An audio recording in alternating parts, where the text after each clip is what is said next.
Welcome to 95 news. ప్రతిక్షణం ప్రజాక్షేమం కోసం బులెటిన్ల ముందుగా హెడ్లైన్స్ చూద్దాం. పొత్తులకు సంబంధించి టీపీసీసీ చీఫ్ రేవంత్ రెడ్డి కీలక వ్యాఖ్యలు. అన్ని అంశాలను బేరీజ్ వేసుకున్నాక అభ్యర్థిని ఖరారు చేస్తామని వెల్లడి. మంత్రి మల్లారెడ్డిపై మల్కాజ్గిరి ఎమ్మెల్యే మైనంపల్లి హనుమంతరావు తీవ్ర ఆరోపణలు. 100 కోట్లు పెట్టి మంత్రి అయ్యాడని విమర్శ. సిఐడి ఎదుట విచారణకు హాజరైన నారా లోకేష్. ఇన్నర్ రింగ్ రోడ్డుకి సంబంధించిన ప్రశ్న ఒక్కటి మాత్రమే అడిగారని స్పష్టం. ఫలక్నామా డివిజన్లో సౌత్ జోన్ టాస్క్ ఫోర్స్ పోలీసులు కార్డన్ సర్చ్. సరైన ధృవపత్రాలు లేని వాహనాలు స్వాధీనం. డీటెయిల్స్ చూసే తెలంగాణ అసెంబ్లీ ఎన్నికల నేపథ్యంలో పొత్తులకు సంబంధించి టీపీసీసీ చీఫ్ రేవంత్ రెడ్డి కీలక వ్యాఖ్యలు చేశారు. ఆయన గాంధీ భవన్లోని మీడియాతో మాట్లాడుతూ పొత్తులపై చర్చలు కొనసాగుతున్నాయన్నారు. అభ్యర్థుల ఎంపికకు సంబంధించిన వార్తలపై మీడియాతో కాస్త సంయమనం పాటించాలని కోరారు. అభ్యర్థుల ఎంపిక ప్రక్రియ కొనసాగుతోందన్నారు. తమ పార్టీకి ఓ విధానం ఉందని, అన్ని అంశాలను బేరీజ్ వేసుకున్నాక అభ్యర్థిని ఖరారు చేస్తామన్నారు. మీడియా మిత్రులను సమన్వయం పాటించండి అని చెప్పి కాంగ్రెస్ పార్టీ తరఫున మీకు విజ్ఞప్తి చేస్తున్నాం. ఎందుకంటే వివిధ నియోజకవర్గాల అభ్యర్థులను మీరే ప్రకటించేసి కొంతమందిని మీరే తిరస్కరించేసి తద్వారా కాంగ్రెస్ పార్టీలో గందరగోళానికి దారి తీస్తున్నది. దయచేసి కాంగ్రెస్ పార్టీకి అభ్యర్థుల నియామకానికి కొన్ని నియమ నిబంధనలు ఉన్నాయి. మీరు ఎంత హడావిడి చేసినా ఆ నియమ నిబంధనలను ఉల్లంఘించదు కాంగ్రెస్ పార్టీ. ఆ నియమ నిబంధనల ప్రకారమే అభ్యర్థుల మీద చర్చ జరిగి అభ్యర్థుల నిర్ధారణ జరుగుతుంది. కాబట్టి ఆ కార్యక్రమాన్ని జాతీయ కాంగ్రెస్ నాయకత్వం నిర్ణయం తీసుకునే వరకు దయచేసి మీరే అభ్యర్థులను ప్రకటించి మీరే బీ ఫాములు పంచిపెట్టే కార్యక్రమాన్ని కొంత వాయిదా వేయాల్సిందిగా మీడియా మిత్రులకు విజ్ఞప్తి చేస్తున్నా. రెండవది, పొత్తులు సీట్ల కేటాయింపు. పొత్తుల చర్చలు ప్రాథమిక దశలో ఉండంగానే సీట్ల కేటాయింపుల తర్వాత అభ్యర్థుల తరలించడం వల్ల వచ్చిన రాజకీయ లాభ నష్టాలు అన్నిటిని కూడా మీడియా మిత్రులే విశ్లేషిస్తున్నారు. దయచేసి మీడియా మిత్రులను మా పాత్ర కూడా మీరే చేయకండి. మీరు అలా చేయడం వల్ల మాకేం పని లేకుండా పోయే ప్రమాదం ఉన్నది. కాబట్టి ఒకటి అభ్యర్థుల నిర్ణయము, 2 పొత్తులకు సంబంధించిన అంశంలో చర్చల స్థాయిలోనే అంశాలు కొనసాగుతున్నాయి. కాబట్టి దయచేసి నిర్ణయాలు మీరు ప్రకటించకండి. నిర్ణయం తీసుకున్న ఎంబడే మొట్టమొదట మీకు మేము సిఎల్పి గారు, నేను, ముఖ్యమైన కీలకమైన నాయకులందరము మీడియా మిత్రులకే మొదట చెప్తాం, అభ్యర్థుల కంటే పొత్తు పెట్టుకోవాల్సుకున్న రాజకీయ పార్టీల కంటే. ఇక రెండవది, పార్టీలో చిన్న చిన్న విషయాలు కానీ అపోహలు కానీ లేదా ఇద్దరు సమర్థులు ఉన్నప్పుడు కొన్ని అంశాల ప్రాతిపదికన అభ్యర్థుల నిర్ణయం చేస్తాం. మిగతా వాళ్ళకు అన్యాయం చేయాలన్న ఆలోచన కానీ ఉద్దేశం కానీ పార్టీకి ఉండదు. ఇన్నర్ రింగ్ రోడ్డు కేసులో ఆరోపణలు ఎదుర్కొంటున్న టీడీపీ జాతీయ ప్రధాన కార్యదర్శి నారా లోకేష్ సిఐడి ఎదుట విచారణకు హాజరయ్యారు. తాడేపల్లి సిట్ కార్యాలయంలో సిఐడి విచారణ ముగిసిన అనంతరం లోకేష్ మీడియాతో మాట్లాడారు. తనకు 50 ప్రశ్నలు అడిగినారు. అందులో ఇన్నర్ రింగ్ రోడ్డుకి సంబంధించినటువంటి ప్రశ్నలు ఒక్కటి మాత్రమే ఉందన్నారు. మంత్రి అయ్యాక భూముల లేఅవుట్ పై ఇచ్చినటువంటి జీవో గురించి తప్ప ఇన్నర్ రింగ్ రోడ్డు గురించి ప్రశ్నలు అడగలేదని తెలిపారు. ఇన్నర్ రింగ్ రోడ్లోని మేము అవినీతికి పాల్పడ్డామని కానీ మా కుటుంబం లబ్ధి పొందిందని కానీ ఎలాంటి ఆధారాలను సిఐడి వాళ్ళు నా ముందు పెట్టలేదు అని లోకేష్ వివరించారు. తమను అడ్డుకునేందుకు దొంగ ఎఫ్ఐఆర్లు రూపొందిస్తూ ఈ ప్రభుత్వం కాలయాపన చేస్తోందని మండిపడ్డారు. ఇన్నర్ రింగ్ రోడ్ ద్వారా అంటే ఇన్నర్ లేదు, రింగ్ రోడ్ లేదు. ఇప్పుడు లేని ఇన్నర్ రింగ్ రోడ్ ద్వారా నేను కానివ్వండి, కుటుంబ సభ్యులు ఎలా లాభపడ్డారో ఈరోజు నన్ను అడిగిన 50 ప్రశ్నలు ఒక్క ప్రశ్న కూడా లేదు. నన్ను అడిగిన ప్రశ్నలన్నీ నేను గతంలో హెరిటేజ్లో ఈడీగా ఉన్నప్పుడు, డైరెక్టర్గా ఉన్నప్పుడు ఎలా పనిచేశాను, అదేవిధంగా నేను మంత్రి అయిన తర్వాత గ్రూప్ ఆఫ్ మినిస్టర్స్ ఏదో 99 29 ప్లస్ 70 99 ఎవరైతే కోర్టుకి వెళ్ళి కోర్టు ద్వారా వాళ్ళ భూములు ఇమీడియట్గా లేఅవుట్లు వేస్తున్నాక అప్రూవల్స్ కావాలని ఉందో దానికి సంబంధించిన జిఓఎం మీటింగ్ తప్ప నాకు సంబంధించిన శాఖ కానివ్వండి లేదంటే ఇతర మీటింగ్లు నేను అటెండ్ అయ్యే దాంట్లో కానీ ఎక్కడ అసలు ప్రస్తావన రాలేదు. నేను ఇప్పటికే చాలా స్పష్టంగా చెప్పాను, ఇది కక్ష సాధింపు తప్ప ఎలాంటి ఆధారాలు లేకుండా ఈ ప్రభుత్వం మా అధ్యక్షులు వారు చంద్రబాబు నాయుడు గారి పైన కానివ్వండి, తెలుగుదేశం పార్టీ సీనియర్ నాయకులుగా ఉన్న మా అందరిపైన దొంగ ఎఫ్ఐఆర్లు, దొంగ అక్యూజ్డ్లుగా చేర్చి ఈరోజు ప్రజల్లోకి వెళ్లకుండా కాలయాపన చేస్తుంది ఈ ప్రభుత్వం. మంత్రి మల్లారెడ్డిపై మల్కాజ్గిరి ఎమ్మెల్యే మైనంపల్లి హనుమంతరావు తీవ్ర ఆరోపణలు గుప్పించారు. డబ్బుతో వచ్చి ఎంపీ అయ్యాడని 100 కోట్లు పెట్టి మంత్రి అయ్యాడన్నారు. ఆయన కాలేజీలు మొత్తం చెరువులోనే ఉన్నాయని, మల్లారెడ్డి ఓ పెద్ద అవినీతి పరుడని ఆరోపించారు. చామకూర మల్లారెడ్డి ఇంగిత జ్ఞానం లేకుండా గల్లీ లీడర్గా తిరుగుతున్నాడని అన్నారు. అధికారం అడ్డు పెట్టుకుని నోట్ల కట్టెలతోటి ఓట్లు కొనాలని చూస్తున్న మంత్రికి ఈ ఎన్నికల్లో మల్కాజ్గిరి ప్రజలు తగిన గుణపాఠం చెప్తారని మైనంపల్లి అన్నారు. ప్రతి జిల్లాలో కూడా మెజారిటీ పెరుగుతూ ఉంది. కాంగ్రెస్ కు బ్రహ్మాండంగా బ్రహ్మరథం పడుతుంది. ఇవాళ ఎంప్లాయీస్ అందరు కూడా సైలెంట్ ఓటింగ్ చేయనున్నారు. పోలీస్ డిపార్ట్మెంట్ ఇక్కడ మొత్తం పోలీసులను చేంజ్ చేసేసారు, కమిషనర్లను చేంజ్ చేసారు. అంటే ఏమనుకుంటున్నారు మీరు? ఇక్కడ ప్రజాస్వామ్యం ఉన్నామా? ఇక్కడ ఉన్నాం. పోలీస్ వాళ్ళేమో వాళ్ళకి భయపడతారు, భయపడి మమ్మల్ని భయపడిస్తారంటే నువ్వేమో ఒకరికి భయపడతావు.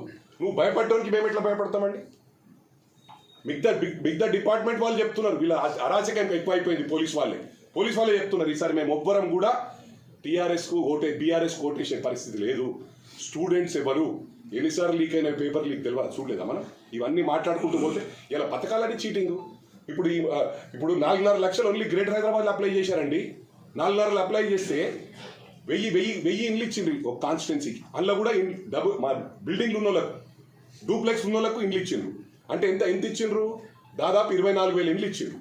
అంటే మిగతా 4,30,000 మంది ఏం పాపం చేసిండ్రు? బీసీ బంద్ అంతే, దళిత బంద్ అంతే. గ్రామంలో ఒక 100 కడుపు ఉంటే 2కో 3కో ఇస్తుండ్రు. అంటే ఎవరి డబ్బులు ఇది? కొన్ని ఊర్లలో మొత్తం ఇంటింటికి ఇచ్చింది. ఇప్పుడు హుజురాబాద్లో ఇంటింటికి ఇచ్చింది. అంటే ఎవరి డబ్బులు పోయి అవి? ఎవరి డబ్బా సొమ్ము? మన డబ్బా అది. మీ మీద కూడా మీరు ప్రెస్ వాళ్ళు కూడా యూఆర్ సిటిజన్స్ ఆఫ్ ఇండియా. మీ నెత్తి మీద కూడా అప్పులు 1.5 lakh అప్పులు చేస్తున్నారు. మళ్ళీ మనకు 64,000 రెవెన్యూ వస్తుంది ఇక్కడ, క్రోర్స్. ఎక్కడ? మన హైదరాబాద్లో. ఈ 10 సంవత్సరాలు 6.5 లక్షల కోట్లు ఇవే. 6.5 లక్షల అప్పు, 13 లక్షల కోట్లు. ఇక్కడ పోతున్నాయి డబ్బులు. ఏం చేస్తున్నారు? హైదరాబాద్ భూములను అమ్మేస్తున్నారు. ఆర్టీసీని విలీనం చేసి ఆర్టీసీ భూములను అమ్మే ప్రోగ్రాం పెట్టారు. ఆర్టీసీ ఎంప్లాయీస్ కూడా ప్రమాణం చేసి చెప్తున్నా నమ్మే పరిస్థితి లేదు. వీళ్ళు ఎన్ని స్కీములు పెట్టినా ఒక్క స్కీమ్ కూడా ప్రాపర్గా ఇంప్లిమెంట్ చేస్తలేదు. ఎక్కడ ఇంప్లిమెంట్ చేస్తున్నారు? ఒక్క స్కీమ్ అన్నా అది మీకు తెలియదా? మీ మీడియా వాళ్ళకు ఖమ్మంలో ఇస్తారు, ఒక జాల మొత్తం మీడియా వాళ్ళకి ఇస్తారు. ఇక్కడ ఎందుకు ఇస్తలే? పాపం చేసిరా? ఎవరి పైసలు అవి? ప్రజల డబ్బు. ఇలా పోలీస్ డిపార్ట్మెంట్ కానీ ఏ డిపార్ట్మెంట్ కానీ ప్రజల డబ్బే. మనం ట్యాక్స్ పేయర్స్, మనం ట్యాక్స్ కడితే వాళ్ళు ఇస్తుండ్రు. మీరు అడగరు. మీరు నాటువంటి పట్టుకొని ఏవో క్వశ్చన్లు వేస్తే ఎట్లా భాస్కర్ రెడ్డి అన్న దండం పెడితేనే ప్లీజ్. ఫలక్నామా డివిజన్లోని సౌత్ జోన్ టాస్క్ ఫోర్స్ పోలీసులు కార్డన్ సర్చ్ నిర్వహించారు. డీసీపీ సాయి చైతన్య ఆధ్వర్యంలో 100 మంది పోలీసులతో ఈ తనిఖీలు చేపట్టారు. సరైన ధృవపత్రాలు లేని వాహనాలను స్వాధీనం చేసుకున్న పోలీసులు అక్రమంగా విక్రయిస్తున్న మద్యాన్ని సీజ్ చేసి నిందితులపై కేసు నమోదు చేశారు.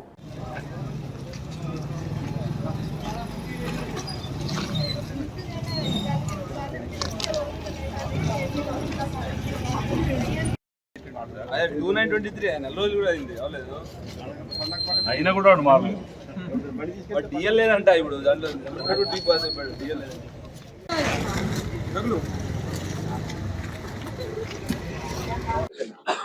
అందరికీ నమస్కారం. ఇవాళ సౌత్ జోన్ పోలీస్ ఫలక్నామా డివిజన్లో ఒక చిన్న కార్డన్ సర్చ్ ఆపరేషన్ చేయడం జరిగింది, ఎక్సర్సైజ్ చేయడం జరిగింది. దీంట్లో సౌత్ జోన్ ఫోర్స్తో పాటు ఏఆర్ ఫోర్స్ మళ్ళీ సిసిఎస్ వాళ్ళు కూడా రావడం జరిగింది. ఈ ముఖ్య ఉద్దేశం ఏంటంటే, మీకు అందరికీ తెలుసు ఎలక్షన్ కోడ్ వచ్చింది, ఎలక్షన్ అనౌన్స్మెంట్ అయింది, ఎలక్షన్ కోడ్ వచ్చింది. సో కాన్ఫిడెంట్ బిల్డింగ్ మెజర్లో భాగంగా ఈ ఆపరేషన్ చేయడం జరిగింది. దీంట్లో ఒక 3 అబ్స్కాండింగ్ లో ఉన్న 307 కేసు, ఐపీసీ కేసు, అంటే అటెంప్ట్ మర్డర్ కేసులో 2 కేసుల్లో 3 అక్యూజ్డ్ అబ్స్కాండింగ్ ఉన్నారు. వాళ్ళు పట్టుకోవడం జరిగింది ఈ ఆపరేషన్ లో. అట్లానే 18 రౌడీ షీటర్స్ బయట తిరుగుతుంటే వాళ్ళు పిలిచి కౌన్సిల్ చేయడం కూడా జరిగింది, అన్నెసరీ మూవ్మెంట్ చేయొద్దని. తర్వాత ఇక్కడ బెల్ట్ షాప్స్ మిగతా కిరాణా షాపులు రైడ్ చేస్తుంటే కొన్ని చోట్ల ఇల్లీగల్ గా బెల్ట్ షాప్స్ రన్ చేస్తున్నారు. అక్కడ ఒక 15 కింగ్ఫిషర్ బీర్స్, ఆఫీసర్ చాయిస్ 43, తర్వాత టాడీ ప్యాకెట్స్ అంటే కళ్ళు ప్యాకెట్లు ఒక 10 దొరికినాయి. వాళ్ళందరి మీద కేసు పెట్టి లీగల్గా యాక్షన్ తీసుకోవడం జరుగుతుంది.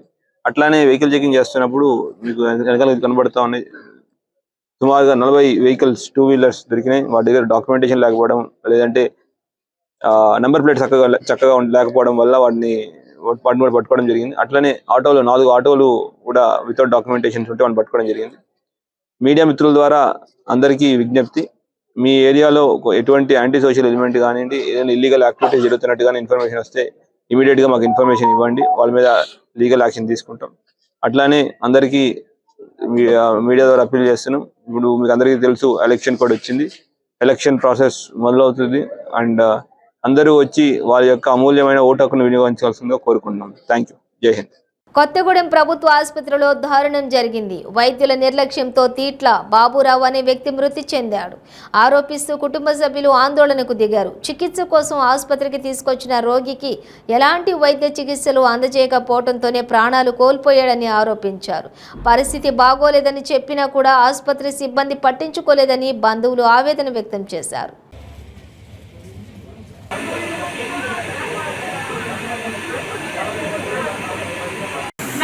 మాట్లాడింది నాతో మాట్లాడితే మా దగ్గర డబ్బులు లేవనేసి నేను ఇంటికి వెళ్ళి సైడ్లో పెట్టి 40,000 తీసుకొచ్చుకున్నా. 40,000 తెచ్చుకున్నాక మేడం మా అన్నయ్య పంపించండి అంటే మీ అన్నయ్య మంచిగా ఉండడమ్మ ట్రీట్మెంట్ జరుగుతుంది, మీ అన్నకి ఏం కాదని చెప్పేసి ఆ మేడం అన్నది. సరే ఇక నన్ను ఇద్దరేమో ట్రీట్మెంట్ జరుగుతుంది కదా, అయితే మేడం పంపించండి మరి ఇంటికి తీసుకెళ్తాం మేడం, అది వేరే హాస్పిటల్కి తీసుకెళ్తామంటే టెస్ట్కి వచ్చినాక తీసుకెళ్ళండి అన్నారు. 4 గంటలకు వచ్చి నేను లోపలికి వచ్చి బయటకు వెళ్ళినా మళ్ళీ 4:30కి వచ్చేసరికి మా అన్న డెడ్ బాడీ అయిపోయిందండి. వాళ్ళు కనీసం తెల్లారినాక 5ంటికి తీసుకొచ్చి మాకు రాలే ఇంజక్షన్ ఇవ్వడానికి. మళ్ళీ నైట్ 7ంటికి వస్తే అప్పుడు ఇంజక్షన్ ఇచ్చేసి వెళ్ళిపోయారు. కనీసం ఎన్నిసార్లు ఇచ్చినా వాళ్ళు రాలేదు సార్ అసలు బయటికి. ఏమన్నంటే కదిలిస్తారు వాళ్ళు, డాక్టర్ అంటే కదా వాడు యాక్షన్ చేస్తాడు అని చెప్పేసి వాళ్ళు. Telangana state commission for women Hyderabad awareness programme for adolescent girls and empowerment and health tailoring graduation day Narsapur నియోజకవర్గం దౌలతాబాద్లో జరిగిన కార్యక్రమంలో ముఖ్య అతిథిగా రాష్ట్ర మహిళా కమిషన్ చైర్పర్సన్ సునీతా లక్ష్మారెడ్డి పాల్గొన్నారు. ఈ కార్యక్రమంలో టైలరింగ్లో శిక్షణ తీసుకుంటున్నటువంటి మహిళలకు కుట్టు మిషన్లు మరియు సర్టిఫికెట్లు అందజేశారు. మరియు మహిళలు స్వతహాగా పైకి రావాలని చెప్పి విలువైన సూచనలు చేయటం జరిగింది. వారికి చెప్పుకుంటేనే మన సమస్యకి పరిష్కారం వస్తుంది తప్ప మనము ఏదైనా పోతా ఉంటే ఎవరో టీచ్ చేస్తున్నారు, లేకుంటే ఇంకొక అమ్మాయి ఇంకొక రకంగా వేధిస్తుంటారు. ఆ వేదన భరించి అనుకోనిటువంటి స్టెప్స్ తీసుకొని చాలామంది ఈరోజు మరి తీవ్ర పరిణామాలు ఎదుర్కొనేటువంటి పరిస్థితి వస్తుంది. కాబట్టి మనకి ఏదైనా సమస్య వచ్చినప్పుడు మన అందరికీ చెప్పుకోవాల్సినటువంటి అవసరం, అందరికీ కాదు మనకు నమ్మకం ఉన్నటువంటి వ్యక్తికి చెప్పుకొని ఆ సమస్యకి పరిష్కరించాలి. ప్రతి సమస్యకి పరిష్కారం అంటూ ఉండదు, కానీ కొన్ని మార్గాల ద్వారా లేదంటే కొంత ఆలస్యమైన అది ఉంటుంది. కాబట్టి నేను మీ అందరికీ విజ్ఞప్తి, ఎందుకంటే చాలామంది అడల్ట్స్ గర్ల్స్ ఉన్నారు కాబట్టి ఇక్కడ చెప్తా ఉన్నా, మనలో ఉన్నటువంటి భయాన్ని తీసేస్తే తెలియజేస్తా ఉన్నా. నేను కూడా ఫస్ట్ టైం ఎప్పుడు నాకు మాట్లాడే భయం వణుకుతుండే, కానీ ఈరోజు మాట్లాడలేదు. అంటే మనకంటే మనం ఉన్నటువంటి కంటే మనం ఎక్కువ మనకు అని చెప్పేసి ఆలోచనతో ముందుకు పోతే తప్పకుండా మనం లీడ్ చేయగలుగుతాము.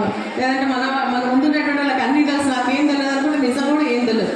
మనకు తెలియకుండా తెలిసినట్టుగా మనం అన్నీ మాట్లాడాలా, చెప్పుకోవాలా, చెప్పినప్పుడే నిజంగా కూడా అది ఈరోజు చెప్తాను మనకి ఏంటంటే 100 అబద్ధాలు చెప్తే అది నిజం అయిపోతుంది అన్నది.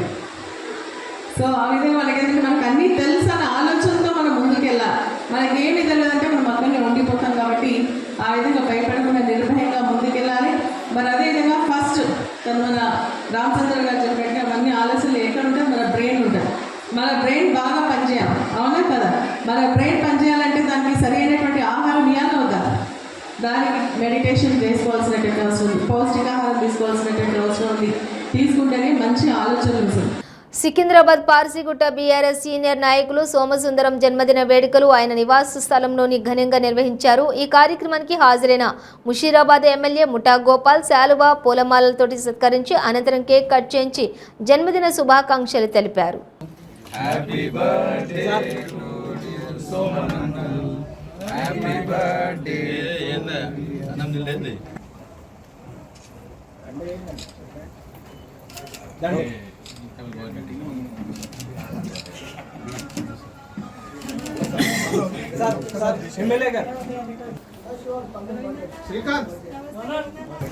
ఈనాడు మా ముషిరాబాద్ కాన్స్టిట్యూన్సీలో యంగ్ మ్యాన్ శ్రీ సోమన్ గారికి 68వ బర్త్డే సందర్భంగా ఈనాడు చక్కటి కార్యక్రమాలు ఏర్పాటు చేశారు. సోమన్ గారు ఎప్పుడు చూసినా కానీ పేద ప్రజానికం గురించి సహకరించే వ్యక్తి. వాళ్ళకి ఎలాంటి ఆపద వచ్చినా కానీ ఆపదల గురించి అనుగుణంగా ఉంటూ వాళ్ళని కాపాడుకుంటూ వాళ్ళకు సహకరించే వ్యక్తి సోమన్ గారు. మరి ఈనాడు టీఆర్ఎస్ పార్టీలో మాకు ఒక సూపర్ హీరో సోమన్ గారిని తెలియపరుస్తున్నాను.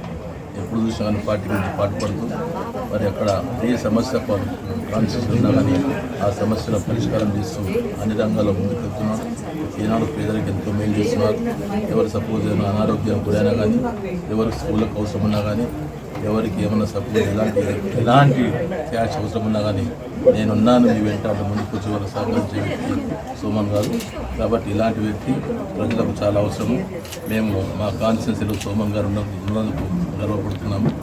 రాష్ట్ర వ్యాప్తంగా ఎన్నికలు కూడా అమలవుతున్నా నల్గొండ జిల్లా మిర్యాలగూడలో మాత్రం అధికారులు ఉదాసీనంగా వ్యవహరిస్తున్నారు. ఎన్నికల కోడ్ను పకడ్బందీగా అమలు చేయాల్సిన సంబంధిత శాఖ అధికారులు ఎలక్షన్ కోడ్ అమల్లోకి వచ్చి 24 గంటలు దాటుతున్నప్పటికీ కూడా తమకేమీ పట్టనట్టుగా ఉంటున్నారనే విమర్శలు బాహాటంగా వినిపిస్తున్నాయి. ప్రధానంగా పట్టణంలోని పలు ప్రాంతాల్లో ఏర్పాటు చేసిన రాజకీయ నేతల విగ్రహాలకు ఇప్పటికీ ముసుగు వేయకపోవడం పట్ల ప్రజలు విస్మయాన్ని వ్యక్తం చేస్తూ ఉన్నారు. ఇప్పుడే ఇలా ఉంటే మున్ముందు ఎన్నికలను ఎలా సవ్యంగా జరుపుతారనే సందేహాలు కూడా వ్యక్తమవుతున్నాయి.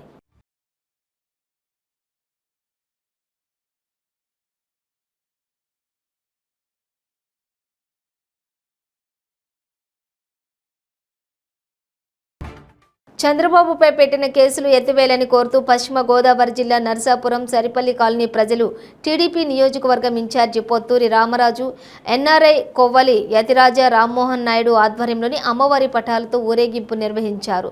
సరిపల్లి కాలనీ నుంచి అధిక సంఖ్యలోని భక్తులు 3 కిలోమీటర్లు పాదయాత్ర చేశారు. అనంతరం చంద్రబాబు ఆరోగ్యాలతో ఉండాలని, అక్రమ కేసులు ఎత్తివేయాలని మొక్కులు చెల్లించుకుంటున్నారు. ఈ సందర్భంగా రామరాజు, రామ్మోహన్ నాయుడు చంద్రబాబు విడుదలే ప్రజలను చైతన్యం చేయాలని, వచ్చే ఎన్నికలను ఖచ్చితంగా సీఎం పీఠం అధిరోహించాలని ప్రత్యేక పూజలు చేసి మాట్లాడారు. రాష్ట్రంలో జగన్ రాక్షస పాలన అంతమొందించడానికి ప్రజలు ఎదురు చూస్తున్నారని అన్నారు.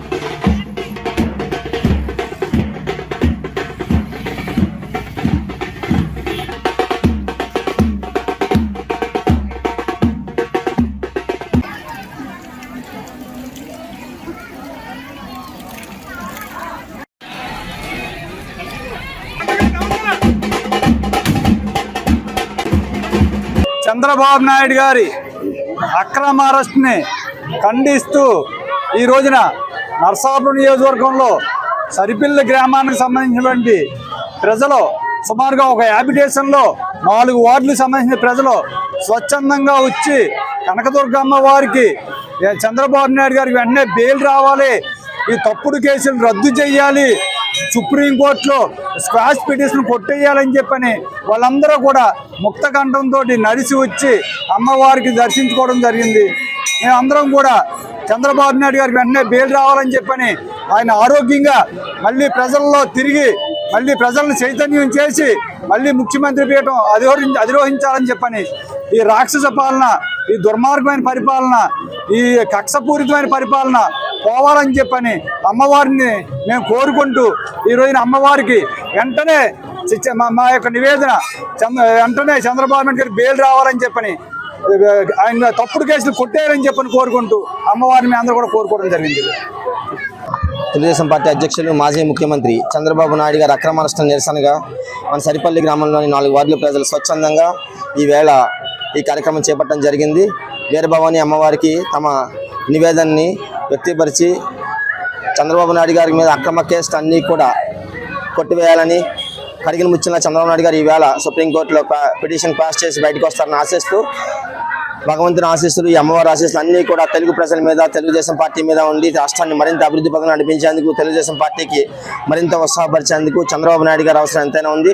ఈ రాష్ట్రానికి. చంద్రబాబు నాయుడు గారు ఈవేళ కడిగిన ముచ్చల బయటకు వస్తారని, తెలుగుదేశం పార్టీని ఉత్సాహపరిచి రాష్ట్రాన్ని అభివృద్ధిలో పదం తీసుకెళ్ళడానికి తెలుగుదేశం పార్టీని విజయపదంలో నడిపిస్తారని ఆశిస్తూ ఆ భగవంతుని ఆశీస్సులు అందరి మీద ఉండాలని కోరుకుంటూ జై తెలుగుదేశం, జై చంద్రబాబు. అనకాపల్లి జిల్లా నర్సీపట్నం డిపోలో ఆదర్శ ఉద్యోగుల అభినందన సభను ఏర్పాట్లు చేశారు. ఈ సభకు ఆర్టీసీ ఎండీ తిరుమలరావు ముఖ్య అతిథిగా హాజరయ్యారు. ఏపీఎస్ఆర్టీసీకి ఆదాయాన్ని పెంచడమే లక్ష్యంగా పనిచేస్తున్నామని అన్నారు ఎండీ సిహెచ్డి తిరుమలరావు. విజయదశమికి 5,500 స్పెషల్ బస్సులు నడుపుతున్నామని, గతంలో విజయదశమికి మంచి రెవెన్యూ వచ్చేదని, గతంలో టికెట్ రేటు కన్నా కూడా 50% అదనంగా వసూలు చేసేవాళ్లమని అన్నారు. ఇప్పుడు ఛార్జీల్లో 10% రాయితీ ఇస్తున్నామని, దీన్ని ప్రయాణికులు అందరూ కూడా సద్వినియోగం చేసుకోవాలని కోరారు.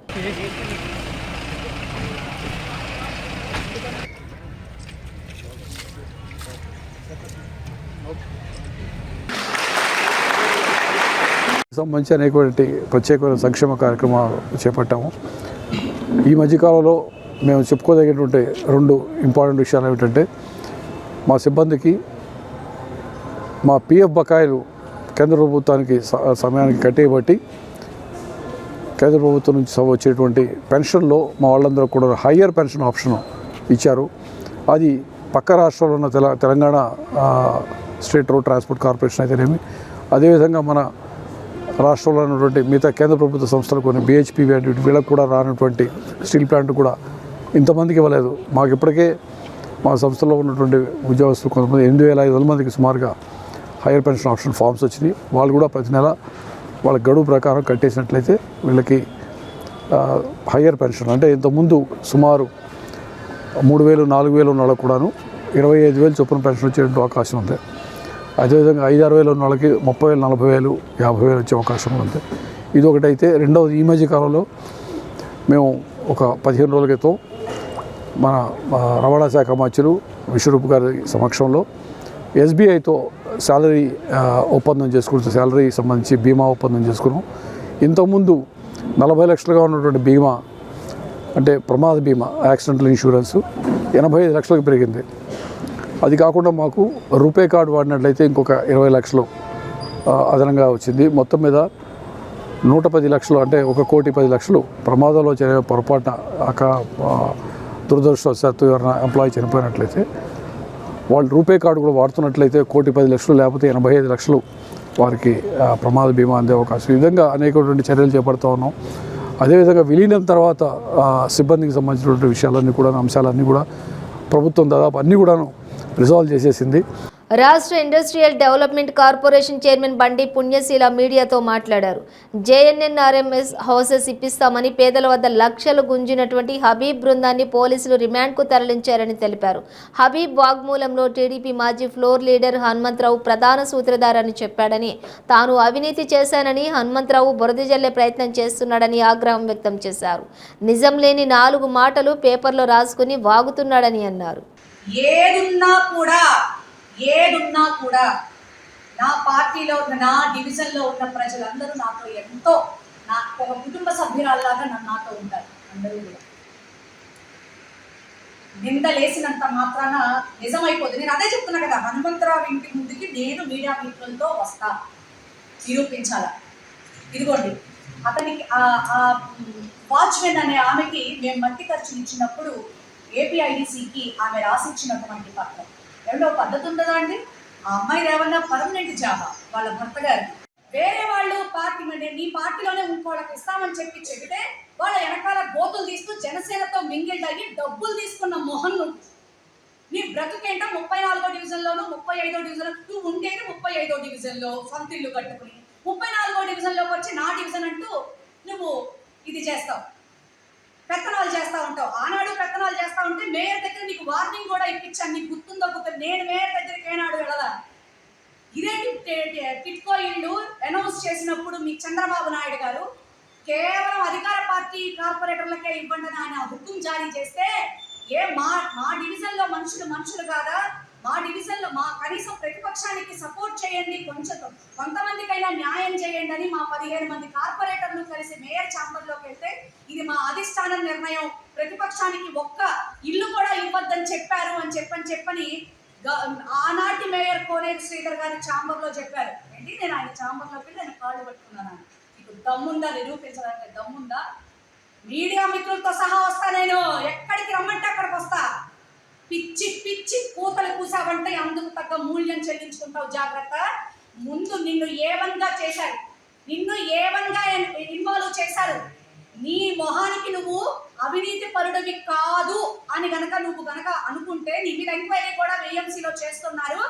నీకు దమ్ముంటే నువ్వు అవినీతి పరుడివి కాదు అని నువ్వు తేల్చుకుని అప్పుడు బయటకు వచ్చి నంగ మాటలు మాట్లాడు. ఇట్లాంటి పిచ్చ పిచ్చ వేషాలు ఒక్కసారి గనక వేస్తే తిన్న చోట ఏరిగే రకాల లాంటి మనుషుల దగ్గర పిల్లపిత్రి ఇన్ఫర్మేషన్ అంతా తీసుకొని నిందాపూర్వకమైనటువంటి మాటలు మీడియా ముందుకు వచ్చేసి మాట్లాడేసేసినంత మాత్రాన మన బ్రతుకు తెల్లారిపోతుంది అనుకుంటే ఎవ్వరిక్కడ పిచ్చోళ్ళు లేదు. బులెటిన్ ముగించే ముందే హెడ్లైన్స్ మరోసారి. పొత్తులకు సంబంధించి టీపీసీసీ చీఫ్ రేవంత్ రెడ్డి కీలక వ్యాఖ్యలు. అన్ని అంశాలను బేరీజ్ వేసుకున్నాక అభ్యర్థిని ఖరారు చేస్తామని వెల్లడి. మంత్రి మల్లారెడ్డిపై మల్కాజ్గిరి ఎమ్మెల్యే మైనంపల్లి హనుమంతరావు తీవ్ర ఆరోపణలు. 100 కోట్లు పెట్టి మంత్రి అయ్యాడని విమర్శ. సిఐడి ఎదుట విచారణకు హాజరైన నారా లోకేష్. ఇన్నర్ రింగ్ రోడ్డుకి సంబంధించిన ప్రశ్న ఒక్కటి మాత్రమే అడిగారని స్పష్టం. ఫలక్నామా డివిజన్లో సౌత్ జోన్ టాస్క్ ఫోర్స్ పోలీసులు కార్డన్ సర్చ్. సరైన ధృవపత్రాలు లేని వాహనాలు స్వాధీనం. ఇవి బులెటిన్ డీటెయిల్స్. చూస్తూనే ఉండండి 95 న్యూస్.